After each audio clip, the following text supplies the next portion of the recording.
नमस्कार दोस्तों, कैसे हैं आप सब। मैं आशा करता हूँ कि आप सबकी ज़िंदगी बड़ी अच्छी चल रही होगी। तो पिछली वीडियो में मैंने 3 या 4 चैप्टर्स और डिस्कस किए थे, और उसका आखिरी जो चैप्टर था वो था पीपल फैब्रिकेट एंगर। यानी जो लोग हैं वो गुस्से को बनाते हैं। वो गुस्सा जो हम नॉर्मली सोचते हैं कि जो वो अपने आप पनपता है, मतलब किसी सिचुएशन के हिसाब से आपके कंट्रोल में नहीं है, वो गुस्सा आ गया तो आ गया। पर जो यूथ और फिलोसफर का जो संवाद है, जो फिलोसफर की कहानी है, जो वो एग्जाम्पल के तौर पे हमें सुना रहा है, उससे हमें समझ आता है कि भाई गुस्सा जो है इंसान बनाता है, मतलब फैब्रिकेट करता है। वो कंट्रोल किया जा सकता है, पर हमारा मन इतना तेज़ है कि वो सेकंड के भी 100वें 1000वें हिस्से में वो सारी चीज़ें कैलकुलेट कर लेता है कि भाई इस सिचुएशन में गुस्सा किया जा सकता है, इसमें नहीं किया जा सकता है। जैसे एक फ़र्ज़ करें कि कोई सिचुएशन है ना, तो उसमें जैसे हमने पिछली बार भी बॉस और वेटर की कहानी तो हमने डिस्कस की थी, बॉस और झाड़ू मारने वाले वगैरह की, सफाई वाले की। और एक चीज़ मैं और इसमें जोड़ना चाहता हूँ कि कई बार ना हम इतने फ्रस्ट्रेट होते हैं कि हमें फ़र्क ही नहीं पड़ता कि सामने बॉस ही खड़ा है। तो मेरे को वो ख्याल आ रहा है अब फैमिली मैन में एक बड़ा अच्छा सीन है, जब मैं भूल गया मनोज वाजपेयी का एक्चुअल में नाम क्या था फैमिली मैन में। तो वो उस बॉस से इतना तंग होता है कि वो उसको सबके सामने वो चपेड़े मारता है और उसको उसकी नानी याद दिला देता है। मतलब चलो ये एक इन्फ्रेंस है, बट मैं जो मुद्दे की बात ये कहना चाहता हूँ कि कई बार हम इतने फ्रस्ट्रेट होते हैं कि हम वो सिचुएशंस भी शायद नज़रअंदाज कर जाते हैं। पर वहाँ भी कहीं ना कहीं हमारा एक कैलकुलेशन छुपी होती है कि यहाँ पे हम गुस्सा करना चाहिए हमें या नहीं करना चाहिए। तो खैर, तो हमने ये सब समझा। तो यूथ और फिलोसफर की जो भी बातें हो रही थी उससे हमने समझा कि यूथ को ऐसा लग रहा है कि जो फिलोसफर है ना वो निहिलिस्टिक है। यानी वो उसको लगता है कि फिलोसफर को लगता है कि सभी वैल्यूज़ बेसलेस हैं, कुछ भी पता नहीं किया जा सकता और कम्युनिकेट नहीं किया जा सकता। यानी उसके लिए एक ह्यूमन के इमोशंस की कोई कदर नहीं है। तो उसके जो इनसाइट्स है वो सारे स्टफ्ड हैं, और उसमें कहीं ना कहीं फीलिंग है किसकी, ह्यूमन बीइंग्स के लिए जो डिस्ट्रस्ट की फीलिंग है उसमें। डिस्ट्रस्ट माने एतबार ना करना। तो चलें आगे बढ़ते हैं आज हम अपने लेसन से। तो आज के लेसन का नाम है, जो नेक्स्ट है पीपल फैब्रिकेट एंगर के, how to live without being control by the past. तो हमने पीछे भी पढ़ते आ रहे थे कि पास्ट को हम बार बार टच कर रहे हैं, जैसे ट्रॉमा डजंट एग्जिस्ट में भी हम पास्ट की बातें कर रहे थे। तो थोड़ा सा और इस संवाद से समझने की कोशिश करते हैं कि ये किताब क्या कहना चाहती है। तो फिलोसफर बोलता है, उसी बात को आगे कंटिन्यू करता है कि how am I being nihilistic, कि मैं कैसे निहिलिस्टिक बन रहा हूँ। तो यूथ बोलता है इसके बारे में सोचो।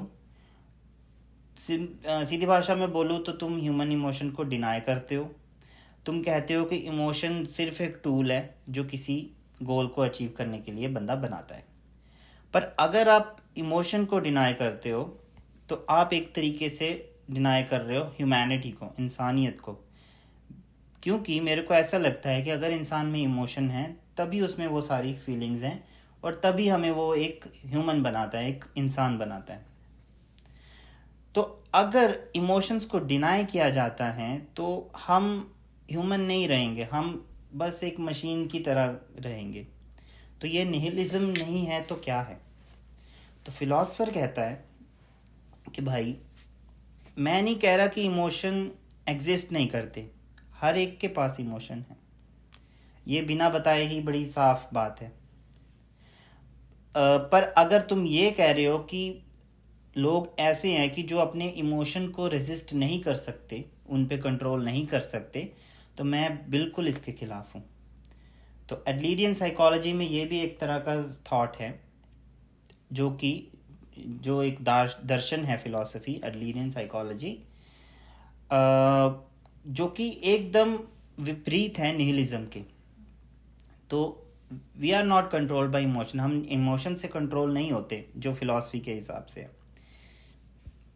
पर ऐसे लगता है in this sense while it shows that people are not control, मतलब इस सेंस में ये लगता है कि जो लोग हैं वो कंट्रोल नहीं होते इमोशन से, बल्कि उसके साथ हम पास से भी कंट्रोल नहीं होते। तो जो फिलॉसफी हमें बोल रही है कि हम इमोशन से भी कंट्रोल नहीं होते और पास से भी कंट्रोल नहीं होते, तो इन दोनों का लिंक जो है हम समझते हैं। तो यूथ आगे बोलता है कि ना ही लोग इमोशन से कंट्रोल होते हैं, ना ही पास से कंट्रोल होते हैं। तो फिलोसफर बोलता है, वो क्वेश्चन करता है, तो फिलोसफर आगे बोलता है कि चलिए एक एग्जांपल लेते हैं, एक उदाहरण लेते हैं।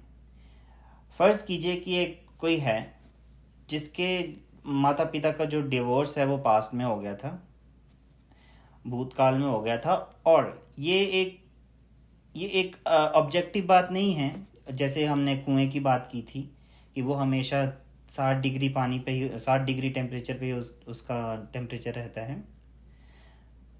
पर क्या डिवोर्स जो हुआ है उसके पेरेंट्स में, क्या वो कोल्ड है, क्या वो वार्म है, क्या तुम इसको कोई टेम्परेचर या इसको कोई प्रभाव असाइन कर सकते हो?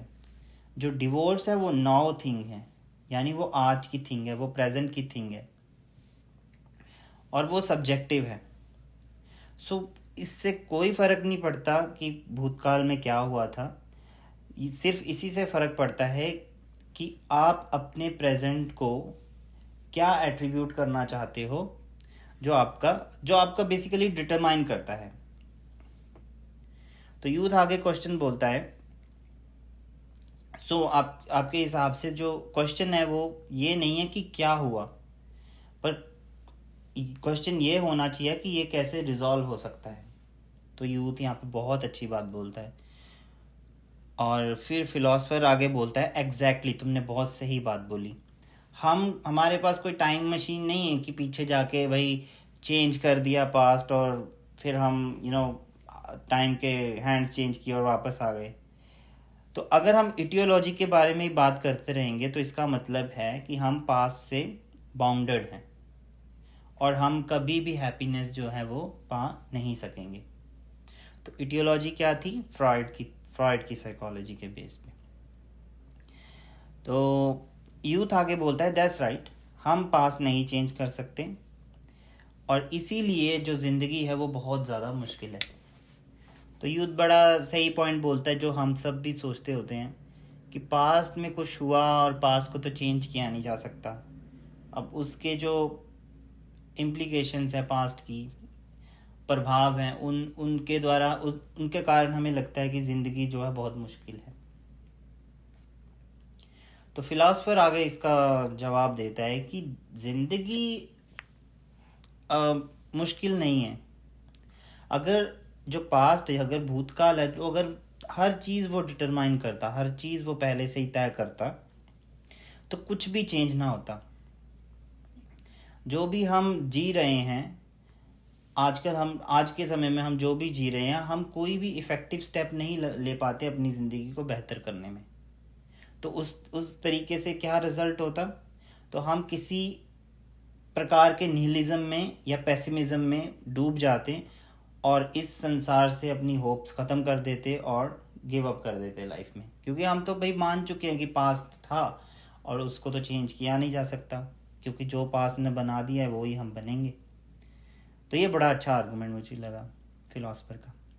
तो आगे वो बोलता है कि जो फ्राइडियन इटियोलॉजी है वो ट्रॉमा को डिटर्मिनिज्म की तरह दिखाता है, मतलब एक अलग तरीके से।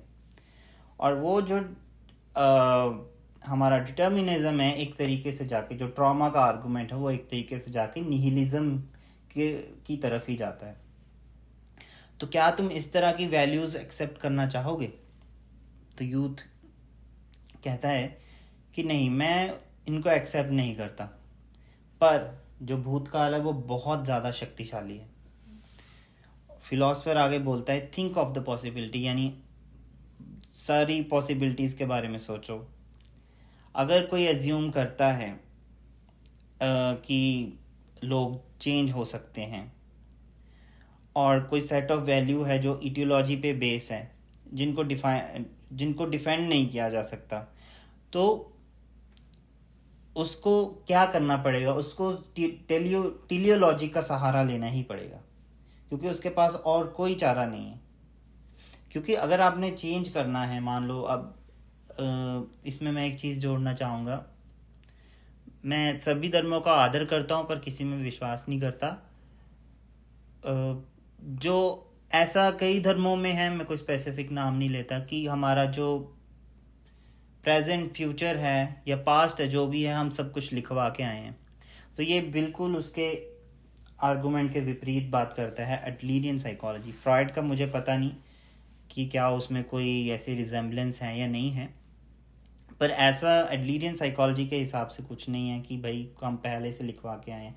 जैसे इसी में बात करते हैं कि इटियोलॉजी के हिसाब से पास्ट की जो आपके इफ़ेक्ट्स है प्रेजेंट को हमेशा या फ्यूचर को डिस्टर्ब करते रहेंगे, उसमें उसके इफ़ेक्ट्स रहेंगे।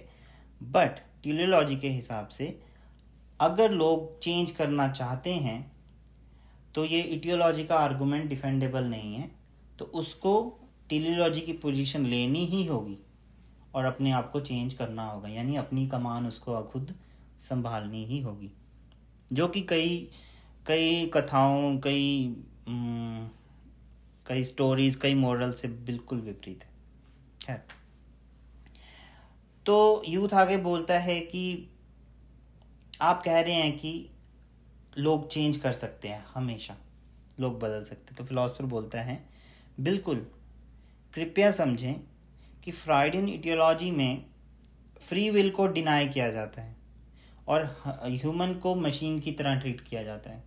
तो फ्राइडियन इटियोलॉजी में ऐसा है कि फ्री विल कोई नहीं है, मतलब खुद से तुम सोच नहीं सकते अपने आप को इम्प्रूव करने के लिए। तो तुम एक तरीके से स्लेव हो अपने पास्ट का, तो जो तुम बन गए हो उसी को तुम फॉलो कर रहे हो और अपने आप को तुम्हारे लिए चेंज करना बड़ा मुश्किल है। तो इसलिए हम एक लूप की तरह फंस गए और मशीन बन गए। तो यहाँ पे जो युवा है वो पॉज लेता है और वो फिलोसफर की तरफ देखता है और उसके कमरे को भी देखता है, फ्लोर से लेके सीलिंग तक उसकी बुक शेल्फ्स देखता है, दीवार को देखता है, वुडन डेस्क, फाउंटेन पेन, जो भी उसके दिख रही है। और वो एक ख़ास चीज़ देखता है जो आधी उसकी लिखी हुई मनुस्क्रिप्ट, कि people are not driven by past causes but move towards the goal they themselves set. यानी जो लोग हैं वो पास्ट के कारणों के कारण ड्रिवन नहीं होते, पर वो अपने गोल्स जो उन्होंने बनाए हुए हैं बट उन्हीं की तरफ वो जाते हैं। ये फिलोसफर का क्लेम है। तो इसका मतलब क्या समझ आता है कि जो पास में कुछ हुआ, हमने उससे कुछ टेक अवे लिया और उस टेक अवे को हमने अपना गोल बना लिया और उस गोल को हम फॉलो कर रहे हैं। जैसे अब किसी के साथ बुरा हुआ पास में, तो उसने टेक अवे लिया कि यार मैं अब नीरस सी लाइफ जीऊँगा, लोग मुझे सिंपैथी देंगे, तो मैं चैलेंज नहीं करूँगा खुद को, ये बड़ी कंफर्टेबल लाइफ है मेरे लिए, तो मैं इसी को फॉलो करूँ। उसने गोल ही ऐसा सेट कर लिया, उसने कॉन्शियसली नहीं किया ये काम, और उसके बैकग्राउंड में ये गोल जो है वो सेट हो गया। तो ये फिलोसफर का क्लेम है। अब जो टेलियोलॉजी है उसमें ये इस आइडिया को सपोर्ट किया जाता है, जो कॉजालिटी है रिस्पेक्टेबल साइकोलॉजी की, और यंग मैन जो उसको नहीं समझ पा रहा, उसके लिए एक्सेप्ट करना बड़ा मुश्किल है। सो इस स्टैंड पॉइंट से उसने आर्गू करना स्टार्ट किया।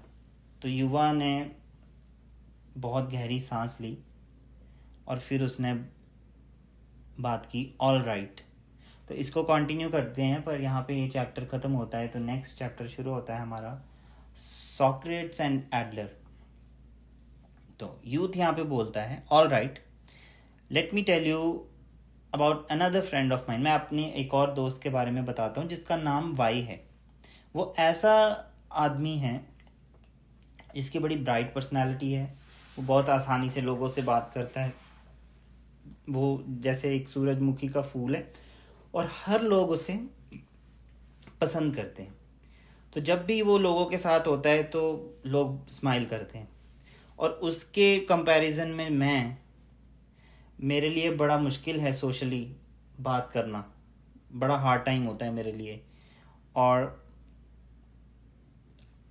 और आप कहते हैं कि जो लोग हैं वो चेंज हो सकते हैं एडलर टीलियोलॉजी के हिसाब से।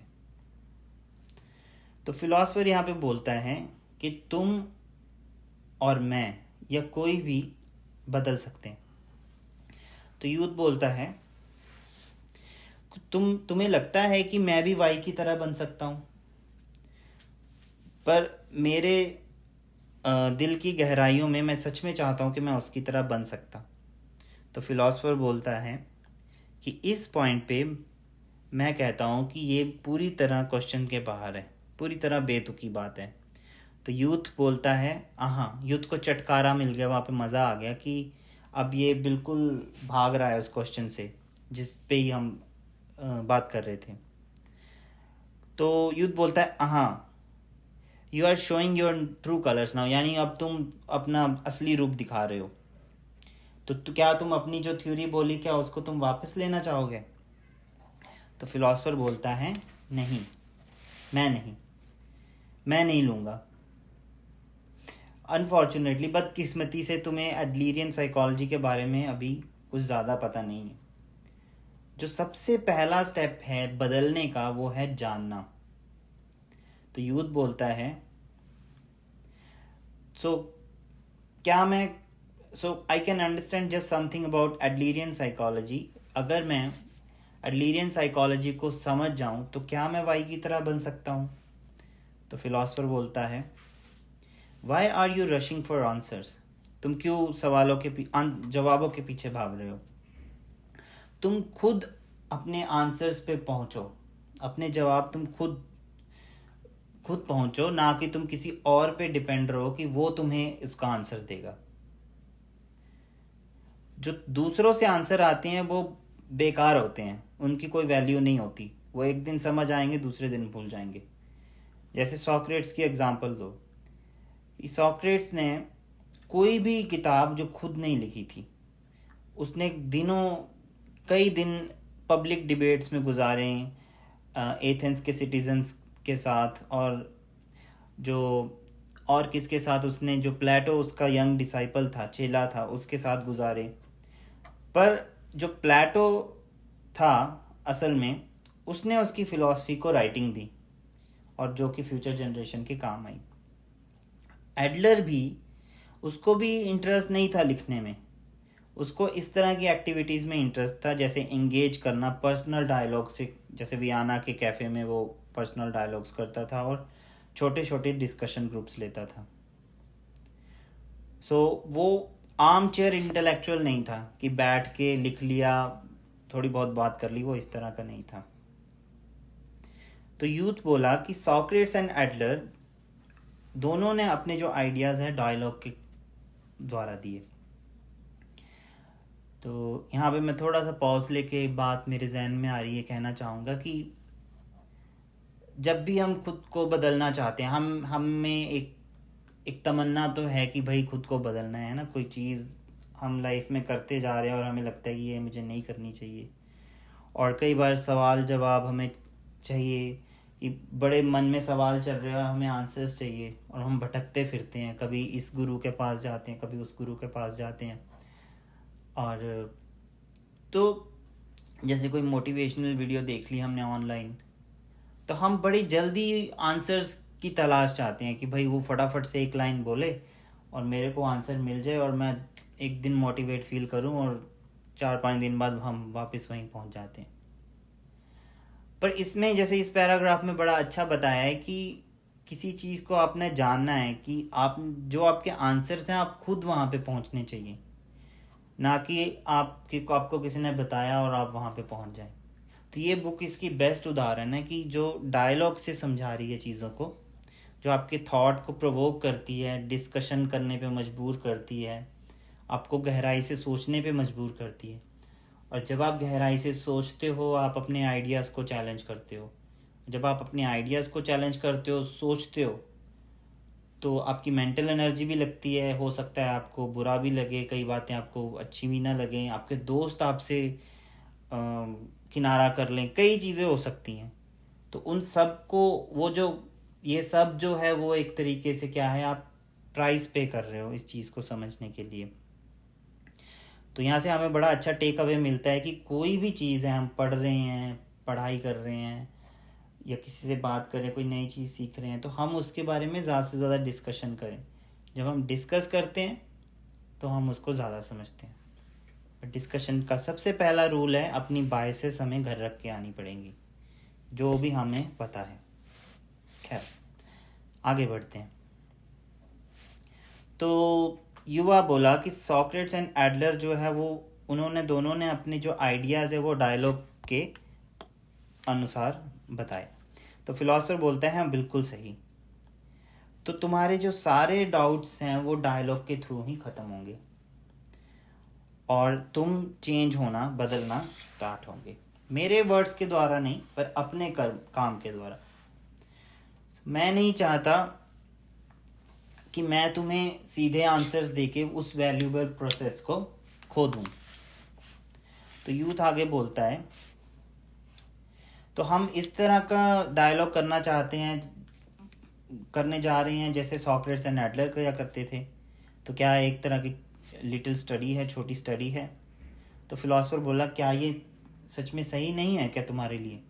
तो यूथ बोलता है देखते हैं आगे, मैं ट्राई कर रहा हूँ, मैं आशा कर रहा हूँ कि क्या है इसमें। सो चलिए चलते हैं जहाँ तक इसमें से हम बात कर सकते हैं, जहाँ तक जा सकते हैं। या तो तुम अपनी थ्योरी को वापस ले लोगे या फिर मैं तुम्हारे आगे झुक जाऊँगा। तो यहाँ पे चैप्टर ख़त्म होता है सॉक्रेट्स एंड एडलर, और इसके बाद हमारे पास चैप्टर है are you okay just as you are, यानी एक सवाल है। और उसी एग्ज़ाम्पल को कंटिन्यू करते हैं जो यूथ बोल रहा था कि एक वाई पर्सन है, बहुत ही चुलबुला है, जोश से भरा हुआ, लोग बड़ा पसंद करते हैं, जहाँ भी जाता है लोग स्माइल करते हैं, बड़ा इजीली सबसे बात कर लेता है। तो जो यूथ है वो बिल्कुल उल्टा है, वो उसकी तरह बनना चाहता है। तो फिलोसोफर कहता है कि भाई चलो वापस से उस क्वेरी की तरफ जाते हैं। तो तुम वाई की तरह तुम एक बड़ा जोश जिंदा दिल आदमी बनना चाहते हो, पर यूथ बोलता है कि पर आपने तो ये रिजेक्ट कर दिया कि ये बिल्कुल अब्सर्ड बात है। पर सच में ये यही चीज़ है। मैंने ये कहा क्योंकि मैं आपको हार्ड टाइम, बुरा वक्त देना चाहता था। मैं अपने आप को जानता हूँ कि मैं कभी भी उसके जैसा नहीं बन सकता। तो फिलोसोफर आगे बोलता है कि क्यों नहीं? तो यूथ बोलता है कि ये बहुत ऑब्वियस है, क्लियर है कि क्योंकि हम दोनों एक डिफरेंट पर्सनालिटीज़ हैं। तो फिलोसोफर बोलता है तो यूथ आगे बोलता है एग्जाम्पल के लिए, तुम इन सारी बुक्स के बीच सराउंडेड हो, मतलब तुम इनके बीच रहते हो, तुम एक नई बुक पढ़ते हो, नई नॉलेज लेते हो और तुम नॉलेज को अकुमुलेट करते रहते हो, भरते रहते हो। जितना तुम पढ़ते हो उतनी नॉलेज इंक्रीज़ करती है, तुम्हें नए कंसेप्ट पता लगते हैं वैल्यूज़ के, और तुम्हें लगता है कि वो तुम्हें चेंज कर रहे हैं। पर मैं तुम्हें दुख नहीं देना चाहता, पर जितना मर्ज़ी तुम अपनी नॉलेज को बढ़ा लो, तुम्हारी जो पर्सनैलिटी है, जो बेसिक पर्सनैलिटी है, वो कभी चेंज नहीं होगी।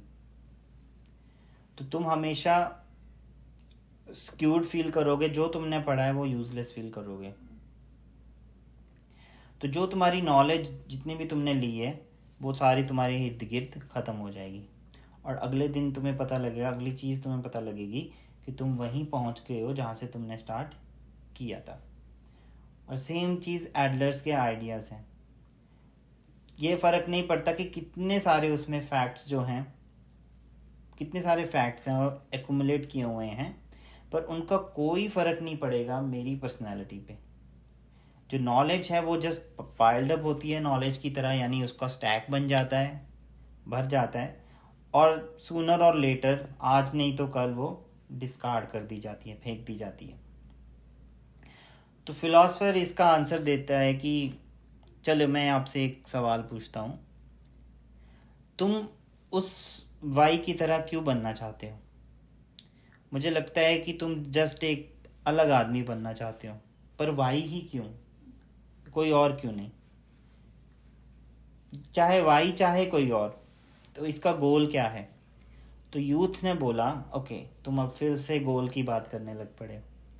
जैसे मैंने पहले कहा कि मैं उसको एडमायर करता हूँ, मैं उसकी प्रशंसा करता हूँ, और मुझे लगता है कि मैं खुश होऊंगा अगर मैं उसकी तरह बन जाऊं।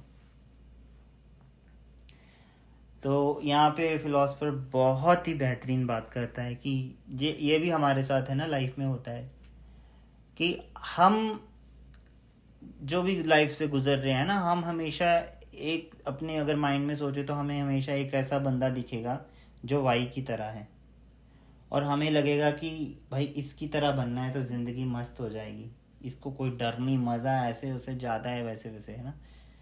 तो वो हमारे लिए एक रोल मॉडल बन जाता है।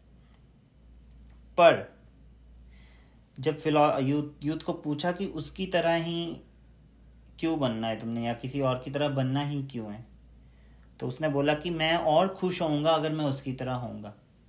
तो यूथ फिलोसफर ने बड़ी इम्पोर्टेंट यहाँ पे बात बोली कि तुम बहुत ज़्यादा और ज़्यादा खुश होगे अगर तुम उसके उसके जैसे होंगे। इसका सीधा मतलब ये है कि तुम अब खुश नहीं हो। और ये बड़ा सवाल हम सबको अपने आप से भी पूछना चाहिए, क्या हम खुद से खुश हैं, जो कि हम किसी और में खुशी अपनी ढूंढ रहे हैं? कि हमें कोई बंदा बड़ा पर्सनैलिटेड लग रहा है, बड़ा अच्छा बात करता है, बड़ा अच्छा लोगों से मिलता है, उसकी हर ट्रेड्स हमें अच्छे लगते हैं तो हमें लगता है वाह। पर वही बात है कि वो बिहाइंड द सीन हमने नहीं देखे हुए हैं उसकी ज़िंदगी के, कि वो कैसे जी रहा है, उसने वो चीज़ें कैसे बनाई हैं। तो क्या उस सिर्फ वो उसी की पर्सनैलिटी या क्वालिटीज़ है, क्या वो हम अपने में डेवलप नहीं कर सकते? तो क्यों हमने उसकी तरह बनना है? खैर आगे बढ़ते हैं। तो यूथ को बड़ा शौक लगा कि ये भाई इसने क्या बोल दिया। मैं बोला व्हाट? तो फिलोसफर आगे बोला, तो अभी तुम सच में खुश नहीं फील कर पा रहे, क्योंकि तुमने ये नहीं जाना कि अपने आप को प्यार कैसे करते हैं। और अपने आप को प्यार करने के लिए तुम दोबारा जन्म लेना चाहते हो किसी अलग बंदे में। तो तुम किसी वाई पर्सन की तरह बनना चाहते हो, और अपने आप को जो तुम अब हो उसको थ्रो अवे करना चाहते हो, उसको फेंक देना चाहते हो। तो क्या मैं सही कह रहा हूँ? तो यूथ बोला हाँ ये सही है, इसको लेट्स फेस इट। मतलब वो कहता है कि हाँ मैं अब ओपनली आर्ग्यू करता हूँ कि मैं अपने आई हेट माई सेल्फ, मैं अपने आप को पसंद नहीं करता हूँ। सो the one who's doing this playing around with old fashioned philosophical discourse who can just help doing this sort of yes I really। तो वो कह रहा है कि जो आप बड़ा old fashioned philosophical discourse दे रहे हैं, ठीक है, आप इस तरह की बात को नहीं समझ पा रहे। हाँ मैं सीधा बोलता हूँ कि मैं अपने आप को सचमुच हेट करता हूँ, नापसंद करता हूँ। तो फिलोसफर बोलता है ठीक है, it's okay, that's all right. अगर तुम बाहर जाओ और लोगों को पूछो क्या वो अपने आप को पसंद करते हैं, तो तुम्हें कोई बहुत ही कम लोग मिलेंगे जो अपनी छाती ठोक के बोलेंगे कि हाँ मैं अपने आप को पसंद करता हूँ। तो यूथ बोलता है कि तुम्हारा क्या विचार है, क्या तुम अपने आप को पसंद करते हो? तो फिलोसफर बोलता है हाँ मैं करता हूँ, और मैं नहीं सोचता कि मुझे खुश रहने के लिए कोई डिफरेंट पर्सन बनना है, कोई अलग आदमी बनना है। मैं एक्सेप्ट करता हूँ जो मैं हूँ। पसंद करता हूँ, नापसंद करना एक अलग चीज़ है, मैं एक्सेप्ट करता हूँ। मैं अपनी क्वालिटीज़ डिसक्वालिटीज़ को कंपेयर नहीं करता, बट मैं एक्सेप्ट करता हूँ जो मैं हूँ। तो यूथ आगे बोलता है कि you accept who you are. तो फिलोसफर बोलता है देखो ये मैटर नहीं करता कि तुम कितना वाई की तरह बनना चाहते हो। तुम कभी भी रीबॉर्न उसकी तरह जन्म नहीं ले सकते, वो बन के जन्म नहीं ले सकते, क्योंकि तुम वाई नहीं हो। सो इसलिए it is okay for you to be you. मतलब ये बड़ा सही है, बड़ा ओके है कि तुम जो हो वही रहो। पर मैं ये भी नहीं कहना चाहता कि जैसे तुम हो वही रहो। अगर तुम खुश नहीं फील कर रहे तो इसका सीधा सा मतलब है तुम्हारी लाइफ में कुछ सही चीज़ें नहीं चल रही, और बस तुम्हें क्या करना है, अपना कदम से कदम, एक कदम दूसरे कदम के आगे रख के तुमने चलते जाना है और रुकना नहीं है। तो यूथ बोलता है ये बहुत ही हार्श वे है, कड़वा वे है पुट करने का, रखने का, बात रखने का, पर मैं आपकी बात समझता हूँ। ये बड़ा साफ है कि मैं जैसा हूँ वैसा सही नहीं हूँ, मुझे आगे बढ़ना ही पड़ेगा। आगे फिलोसफर बोलता है, एडलर को फिर से कोट करता हूँ, the important thing is not what one is born with but what use one can make of that equipment. यानी ये इम्पॉर्टेंट नहीं है कि तुम किस चीज़ के साथ जन्म लिए हो, इम्पॉर्टेंट ये है कि तुमने उस चीज़ के साथ क्या बनाया है। अगर तुम किस वाई की तरह बनना चाहते हो और किसी और की तरह बनना चाहते हो, क्योंकि तुम बस यही इसी फोकस में हो, क्योंकि let me read that sentence, you want to be Y or someone else because you are utterly focused on what you were born with. क्योंकि अगर तुम वाई और किसी और की तरह बनना चाहते हो, इसलिए बनना चाहते हो क्योंकि तुम सिर्फ और सिर्फ फोकस हो कि तुम किस चीज़ के साथ जन्म लिए हो, जो भी तुम्हारी पुरानी चीज़ें, मतलब जन्म के वक्त माता पिता, शहर, ये वो मैटर करता है। पर इसकी बजाय तुम्हें इस चीज़ पे फोकस करना चाहिए कि तुम उन चीज़ों से क्या बना सकते हो।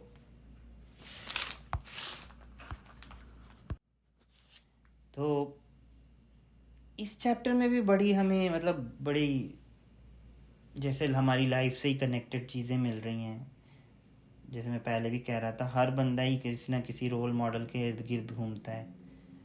हम अपने से ज़्यादा सेलिब्रिटीज़ में खोए रहते हैं, उनको फॉलो करने की कोशिश करते हैं, उनके तरह के हेयर स्टाइल ब्ला ब्ला ब्ला करते रहते हैं और अपने आप को भूल जाते हैं।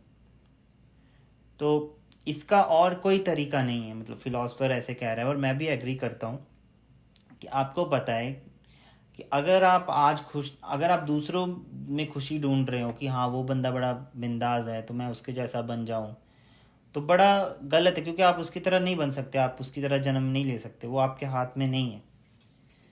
तो हम क्या कर सकते हैं, पहले तो हमें ये एक्सेप्ट करना पड़ेगा कि मैं आज खुश नहीं हूँ बिकॉज मैं किसी और की तरह बनना चाहता हूँ। और जब ये एक्सेप्ट करना, तो हमें ये समझना पड़ेगा कि मैं अब कर क्या सकता हूँ। मैं अपना पास नहीं चेंज कर सकता, मैं अपना गांव, मैं अपना शहर, चलो वो चीज़ें चेंज कर सकता हूँ, पर जो आपकी बेसिक जिसके साथ आप जन्मे हैं वो चेंज नहीं कर सकते। ठीक है, तो आपको बस एक्सेप्ट करना है उस चीज़ को और आगे बढ़ते जाना है, घिटते पिटते बस रेंगते आगे बढ़ते जाना है। यही इसका एक सोल्यूशन है और कुछ नहीं है। तो अगर आप दूसरों से कंपेयर करते रहेंगे, वो भी बेचारा घिट पिट रहा है, तो ये बड़ी कॉमन मिसकंसेप्शन है कि हम जब किसी को देखते ना, हम भूल जाते हैं यार ये तो राजा है, ये तो मस्त जी रहा है ज़िंदगी अपनी। बट अगर हम उसके शूज़ में अपने पैर डाल के देखेंगे तो उसकी अपनी मुसीबतें हैं, उसकी अपनी कॉम्पिटिशन्स चले हुए हैं, उसके अपने कंपैरिजन्स हैं, उनके अपनी, मतलब वो कहीं नहीं ख़त्म होते। तो उसका बस एक ही है, एक्सेप्ट करो और फिर जो आपकी कंडीशन है जितना आप बेस्ट दे सकते हो उसको आप करते जाओ। तो ये बड़ी इंपॉर्टेंट बात यहाँ पे बोली कि ये इम्पॉर्टेंट नहीं है कि आप क्या कहाँ पे क्या लेके जन्मे हो, पर इम्पॉर्टेंट ये है कि आप उस चीज़ का जो आपके पास थी है उसका क्या बना सकते हो। चले आगे बढ़ते हैं। तो ये हमारे दिन का आखिरी चैप्टर है, इसका नाम है unhappiness is something you choose for your self. तो यूथ बोलता है नो वे दैट्स अनरीजनेबल। तो मैं नहीं समझता, ये कम्प्लीटली अनरीजनेबल मुझको लग रहा है। तो फिलोसफर बोलता है क्यों ये अनरीजनेबल क्यों है। अनरीजनेबल मतलब जिसका कोई प्रॉपर कारण नहीं आपको पता लग रहा। तो यूथ बोलता है क्यों, जो कई लोग हैं वो बड़े अलग सर्कमस्टांस में पैदा होते हैं।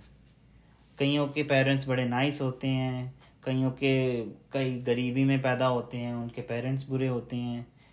तो यही है जो ज़िंदगी है, यही है जो संसार है। मैं ज़्यादा इसमें डीपली नहीं जाना चाहता इस तरह के सब्जेक्ट में, बट दुनिया में चीज़ें इक्वल नहीं हैं। बड़ा आप क्लियरली देख सकते हैं कि यहाँ पे डिफरेंस है रेस में, नेशनैलिटी में, एथनिसिटी में। कहीं भी चल जाओ डीपेस्ट डीपेस्ट आपको जो है डिफरेंस मिलेंगे। सो बड़ा नेचुरल है इस चीज़ पे फोकस करना कि आप कहाँ जन्मे हैं। सो जो तुम्हारी बातें हैं सारी वो एकेडमिक थ्योरी है, तुम रियल वर्ल्ड को इग्नोर कर रहे हो। तो किसी वक्त मेरा भी ऐसे ही ख्याल था, मैं भी ऐसे ही कुछ सोचता था कि भाई अब मान लो अब अमेरिका कैपिटलिस्ट है पूरा, इसमें ऐशो आराम सब कुछ है, ऐसे हमें लगता है जब हम एशियंस कंट्री में या कहीं और पे रहते हैं अदर देन अमेरिका, और हमें लगता है कि अगर हम अमेरिका में पैदा हुए होते तो ज़िंदगी मस्त होती, मज़ेदार होती। तो ये सच है कि दुनिया में अलग अलग तरह की डिस्क्रिमिनेशंस हैं, ऊंच नीच है, और यूथ के हिसाब से इसको लगता है कि भाई अमेरिका में ही पैदा हो जाता तो भाई चीज़ें ही ख़त्म हो जाती, मस्त होता। पर ऐसा वो चीज़ हमारे हाथ में नहीं है, तो जो चीज़ हमारे हाथ में ही नहीं है उसके बारे में हम क्या सोच सकते हैं। तो ऐसा तो है नहीं कि प्रे करें तो दूसरे दिन हम किसी अमेरिकन लेडी के घर, अमेरिकन दंपति के घर हम पैदा हो जाएं, ऐसा तो नहीं हो सकता। और ये भी टाइम के साथ चेंज होती है। जैसे इन 200 सालों में हम बात करें, अमेरिका टॉप पे है, वेस्टर्न कंट्रीज़ का ज़माना है, बट अगर आप 200 साल और पीछे चल जाएं तो कोई और ही था, और 200 साल पीछे चल जाए तो कोई और ही था, और ऐसे ही 200 साल आगे चल जाए तो कोई और ही होगा, क्योंकि चीज़ें हमेशा कांस्टेंट नहीं रहती, ये बदलती हैं। बस हमें एक ह्यूमन टाइमलाइन से परे सोचना पड़ेगा कि हमारी जो एवरेज एज है वो 60 70 80 साल है, तो हमें उस टाइमलाइन से 200-300 साल आगे पीछे सोचना पड़ेगा। अगर हम उसी में लिमिटेड सोचेंगे तो हमें शायद इसका जवाब नहीं मिल पाए। तो फिलॉसफर, चलिए आगे बढ़ते हैं। यूथ ने बोला कि तुम जो बात कर रहे हो वो सिर्फ एकेडमिक थ्योरी है, तुम रियल वर्ल्ड को इग्नोर कर रहे हो। तो फिलॉसफर आगे बोलता है कि ये तुम हो जो रियलिटी को इग्नोर कर रहे हो। तो क्या अगर हम फिक्सेट कर दे कि तुम कहाँ पैदा होते हो, क्या रियलिटी को चेंज करता है? हम रिप्लेसेबल मशीन नहीं है, हमें रिप्लेसमेंट नहीं चाहिए, बट हमें रिन्यूअल चाहिए। मतलब ये तो वो बात होगी कि हम कहीं और जन्म ले गए, हमारी लाइफ तो खुश हो गई, बट वो खुश है भी नहीं है, वो एक अलग मुद्दा है डिस्कशन करने का। पर मान लेते चलो हम कहीं और चले गए तो हम रिप्लेस हो गए, पर क्या उसने रियलिटी चेंज की? तो रियलिटी तो अब भी वैसी की वैसी है। वर्ल्ड तो क्रूल है, वर्ल्ड में डिस्क्रिमिनेशन है, डिस्पैरिटी है, डिफरेंसेस है। तो हमें रिप्लेसमेंट नहीं चाहिए, हमें रिन्यूअल चाहिए। तो यूथ आगे बोलता है कि रिप्लेसमेंट और रिन्यूअल मेरे लिए दोनों एक ही चीज़ है, तुम बस मेन पॉइंट को अवॉइड कर रहे हो। देखो यहाँ पे एक चीज़ है अनहैप्पीनेस, जो जन्म से ही है, उसको एक्नॉलेज करो सबसे पहले। तो फिलॉसफर बोलता है मैं उसको एक्नॉलेज नहीं करूँगा। तो यूथ बोलता है क्यों?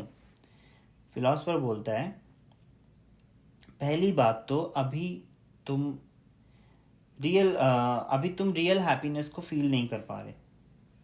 तुम्हें ज़िंदगी जीना मुश्किल लग रहा है, और तुम्हें लगता है कि मैं अगर दूसरे पर्सन जैसे मतलब जन्म लेता तो मैं ज़्यादा खुश होता। So but you are unhappy now because you yourself chose being unhappy. तुम इसलिए नाखुश हो अभी क्योंकि तुमने कहीं चूज़ किया है अपने आप के लिए कि तुम अनहैप्पी थे या हो। ये इसलिए नहीं है कि तुम किसी अनलकी स्टार के अंडर जन्म लिए थे, कि जब तुम जन्मे थे तो कोई बुरा चीज़ हुई थी, कोई शुक्र गया इसमें टकरा गया था, या वो नॉर्थ से आज दिखने लग पड़ा था। तो ऐसा कुछ नहीं है। तो यूथ बोलता है I chose to be unhappy, मैंने अनहैप्पी नाखुश रहना चूज़ किया है, तो मैं इसको कैसे एक्सेप्ट कर सकता हूँ? तो फिलॉसफर आगे बोलता है इसमें कोई एक्स्ट्रा ऑर्डिनरी बात नहीं है, असाधारण बात नहीं है। ये बार बार रिपीट किया गया है क्लासिकल ग्रीक ईरा से। क्या तुमने सुना है कि कोई भी इविल नहीं चाहता। सो ये एक प्रोपोजिशन है जिसको बोलते हैं सोक्रेटिक पैराडॉक्स। तो ये बहुत इम्पॉर्टेंट डिस्कशन है यहाँ पे, जो उस बात का आंसर देगी जो हमने बात की थी कि कोई बुरा आदमी है, वो उसको पता नहीं है कि क्या वो बुरा कर रहा है। तो यूथ बोलता है इस दुनिया में कोई शॉर्टेज नहीं है उन लोगों की जो इवल चाहते हैं। यहाँ पे बहुत सारे चोर हैं, खूनी हैं, और पॉलिटिशियन और ऑफिशियल्स की तो बात ही अब छोड़ दो, जो शेडी डील्स करते हैं। तो यहाँ पे बहुत मुश्किल है एक सही बंदे को ढूंढना जो बिल्कुल सही हो और जो कभी भी इविल डिज़ायर ना करता हो, जिसमें बुरा करने की इच्छा ना हो। तो फिलॉसफर बोलता है विदाउट क्वेश्चन, यानी बिना किसी सवाल के, सच में यहाँ पे कोई शॉर्टेज नहीं है इविल बिहेवियर की। बट कोई भी, not even the most harden criminal, की कोई भी, यानी कोई बहुत ज़्यादा तगड़ा खूनी, क्रिमिनल नॉट खूनी, तो वो भी जब किसी क्राइम में इन्वॉल्व होता है वो अपनी इच्छा से नहीं होता है। मुझे ये पढ़ने दो, लाइन में गलत ना बोल दूँ। But no one, not even the most harden criminal, becomes involve in crime purely out of a desire to engage in evil acts. तो कोई भी बहुत ही तगड़ा जो क्रिमिनल है वो भी किसी क्राइम में इन्वॉल्व नहीं होता आउट ऑफ डिज़ायर किसी इविल एक्ट में एंगेज होने के लिए। हर एक क्रिमिनल की एक इंटरनल जस्टिफिकेशन है उस जो भी क्राइम में वो जा रहा है। तो जैसे कोई डिस्प्यूट है किसी पैसे के लेन देन में, तो वो किसी को एंगेज कर सकता है मर्डर में, तो वहाँ पे उसकी जस्टिफिकेशन है इसने मेरा बुरा किया तो मैंने इसका बुरा कर दिया, और उसने उसको झटाक कर दिया, पक्का ही बुरा कर दिया। तो ये एक तरह की जस्टिफिकेशन है जो वो अपने आप को देते हैं, जो उनके लिए एक गुड थिंग का काम करती है। वो गुड नहीं है, एक मोरल सेंस में वो गुड नहीं है कि किसी को मारना गुड नहीं है। बट अगर उनके पर्सपेक्टिव से देखें कि उनका एक झगड़ा था और उनको सिविल प्रोसीडिंग्स में गवर्नमेंट के जो भी बनाए हुए हैं सिस्टम, उस पर उसको जाना आसान, मुश्किल लगता है चीज़ों में, और उसने खुद से ही अपना बदला ले लिया, सेटलमेंट कर ली। तो मोरल सेंस में ये गुड नहीं है, बट ये गुड है बेनिफिट टू वन सेल्फ की सेंस में, कि वो अपने आप को जो बेनिफिट है वो दे रहा है। तो यूथ आगे बोलता है of benefit to oneself question mark. तो फिलॉसफर बोलता है कि ग्रीक वर्ड जो गुड है उसका कोई मोरल मीनिंग नहीं है, उसका सिर्फ मतलब है बेनिफिशियल। गुड का मतलब बेनिफिशियल, यानी कोई चीज़ हमारे लिए अच्छी है, यानी वो मेरे लिए बेनिफिट वो देगी, कोई ना कोई एडवांटेज देगी। और कन्वर्सली इसके विपरीत जो इविल, ग्रीक में इविल का मतलब है नॉट बेनिफिशियल, यानी वो चीज़ मेरे लिए कोई बेनिफिट नहीं दे रही। तो हमारी जो दुनिया है इसमें इनजस्टिस और मिसडीड भरे पड़े हैं हर तरह के, और यहाँ पे कोई भी एक ऐसा पर्सन नहीं है जो इविल डिज़ायर करता है प्योरेस्ट सेंस ऑफ वर्ड में, that is to say something not beneficial. तो कोई भी इविल ऐसे नहीं डिज़ायर करता। तो यूथ आगे बोलता है what does this have to do with me, कि ये मेरे से क्या इसका लिंक है। तो फिलॉसफर बोलता है कि किसी स्टेज ऑफ लाइफ में तुमने नाखुश रहना चूज़ किया, ये इसलिए नहीं था क्योंकि तुम अनहैप्पी सर्कमस्टांस में जन्म लिए थे या किसी अनहैप्पी सिचुएशन में तुम फंस गए थे। ये इसलिए है क्योंकि तुम्हें ये लगा कि बीइंग अनहैप्पी तुम्हारे लिए सही है, यानी तुम उसको एंजॉय कर रहे हो। तो यूथ बोलता है वाई, व्हाट फॉर, किस लिए मैं उसको, मुझे को गुड लगेगा। तो फिलॉसफर बोलता है तुम इसको जस्टिफाई कैसे करोगे कि तुम तुमने अनहैप्पी चूज होना क्यों चुना? इसका आंसर मेरे पास नहीं है, पर जैसे जैसे हम इस डिबेट में आगे बढ़ेंगे हमें आंसर्स मिलेंगे। तो यूथ बोलता है कि तुम मेरा बेवकूफ़ बनाना चाहते हो, और तुम्हें लगता है तुम जो भी बोल रहे हो वो दर्शन के नाम पे तुम कुछ भी बोल रहे हो, दर्शन शास्त्र के नाम पे, और मैं इसको कतई एक्सेप्ट नहीं करता। तो यहाँ पे चैप्टर ख़त्म होता है और थोड़ा सा यहाँ पे एक पैराग्राफ है। तो यहाँ पे जो युवा है वो खड़ा होता है और फिलोसफर पे की तरफ घूरता है और सोचता है कि मैंने अनहैप्पी लाइफ चूज़ की है और वो गुड थी मेरे लिए सही थी। ये कितना बेकार आर्गुमेंट है। ये बंदा इतनी ज़्यादा लेंथ में क्यों जा रहा है मेरे को रिडिक्यूल करने में, मेरे को नीचा दिखाने में? मैंने क्या किया है? मैं इसके आर्गुमेंट्स की धज्जियाँ उड़ा दूंगा, कुछ भी हो जाए मैं इसको अपने सामने घुटने टिकवाऊंगा। सो यंग मैन बड़ा खुश हुआ और ये सब सोच के वो बहुत खुश हुआ कि मैं इसकी तो वाट जो लगा दूंगा। तो इसके बारे में डिस्कशन और आगे चैप्टर्स में मेरे ख्याल से होगी, गुड ईवल की, तो और अच्छे से हम इसको समझ सकते हैं।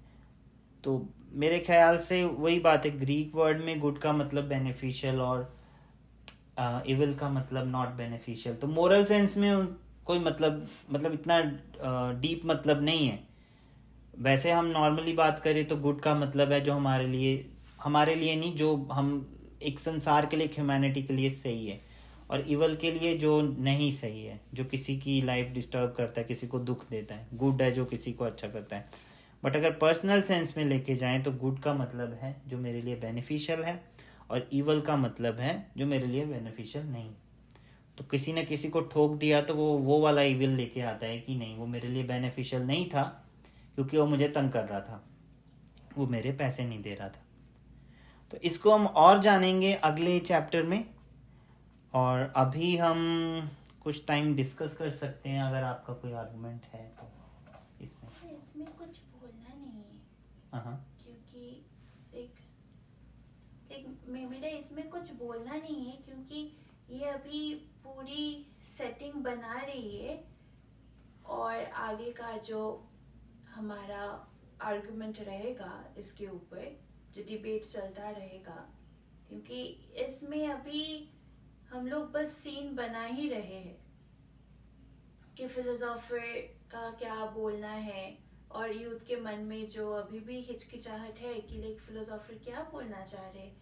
तो ये आगे जाके हम लोग देख पाएंगे कि फिलोसोफर का क्या मानना है और ये क्यों बोल रहा है कि लाइक सब कुछ हमारे बना हुआ है, ये जो खराबपन है, फिर ये जो दुखी रहना है, लाइक ये हम लोग ही बनाते हैं। तो ये फिर आगे देख के पता चलेगा। बिल्कुल सही। तो आने वाले चैप्टर्स में हम इसके बारे में और जानेंगे। तो मेरे ख्याल से अभी 1-2 चैप्टर्स रह गए हैं हमारे, फिर हम सेकंड नाइट शुरू करेंगे और उसमें और भी बहुत बेहतरीन किस्से हैं, काफ़ी कुछ सीखने को मिल रहा है इस बुक से।